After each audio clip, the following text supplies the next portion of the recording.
Kashi news channel, सच है तो बोलेगा। गाजीपुर के हत्यारा मठ के महामंडलेश्वर भवानी नंदन यति ने वक्फ बोर्ड बिल को लेकर महत्वपूर्ण बयान दिया है। उन्होंने कहा कि वक्फ बोर्ड का विवाद लंबे समय से चल रहा है और ये संवैधानिक मुद्दा है। उन्होंने ये भी कहा कि समय समय पर संविधान में परिवर्तन किए जाते हैं और अगर देश में समानता है तो उसे सही ढंग से लागू किया जाना चाहिए।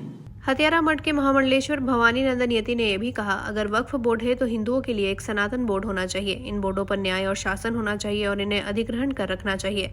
उन्होंने जोर देकर कहा कि वक्फ बोर्ड को संविधान के अंतर्गत काम करना चाहिए और साथ ही देश में हिंदुओं के लिए एक सनातन बोर्ड होना अनिवार्य है। वहीं हिंदू राष्ट्र के सवाल पर भवानी नंदन यति ने कहा, जिस देश का नाम हिंदुस्तान है वो खुद में हिंदू राष्ट्र है। यहाँ रहने वाला मुसलमान भी इस देश को हिंदुस्तान ही कहता है। उन्होंने ये भी कहा कि मिलिट्री और पुलिस में जो मुसलमान हैं वे भी जय हिंद कहते हैं। महामंडलेश्वर भवानी नंदन यति ने भारत माता को महान राष्ट्र के रूप में देखने की अपनी इच्छा व्यक्त करते हुए कहा, महान राष्ट्र के लिए इसकी अर्थव्यवस्था को बहुत मजबूत बनाना होगा। अंत में उन्होंने सरकार से ये भी कहा, वक्फ बोर्ड और सनातन बोर्ड को दरकिनार कर सरकार को युवाओं को रोजगार देने पर अधिक ध्यान केंद्रित करना चाहिए ताकि देश की समृद्धि बढ़ सके। वक्फ बोर्ड का विवाद काफी दिनों से चल रहा है। देश आज़ादी से जो व्यवस्था बना दी गई वो अब तक चलती रही। समय समय पर संविधान में भी परिवर्तन किए जाते हैं।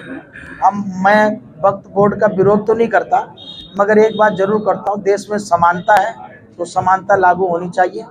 अगर वक्फ बोर्ड है तो फिर हिंदुओं का भी कोई बोर्ड बनना चाहिए, सनातन बोर्ड होना चाहिए, सनातन बोर्ड होना चाहिए। और साथ ही साथ इन बोर्ड के ऊपर न्याय है चाहे शासन है, इसका भी ये अधिग्रहण करके उसे रखना चाहिए। व्यक्तिगत रूप से इतनी बड़ी बड़ी संपत्तियों का अधिकार करके फिर आज़ादी दिखाई नहीं देती, संविधान दिखाई नहीं देता।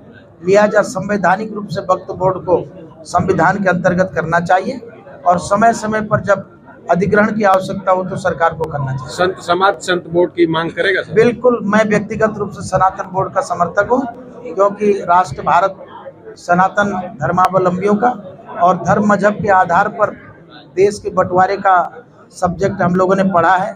तो अगर धर्म के आधार पर देश बटा है तो ये हिंदू धर्म और हिंदुस्तान है, तो यहाँ हिंदू का रहना जायज़ दिखाई देता है। सनातन बोर्ड अनिवार्य है, होना चाहिए।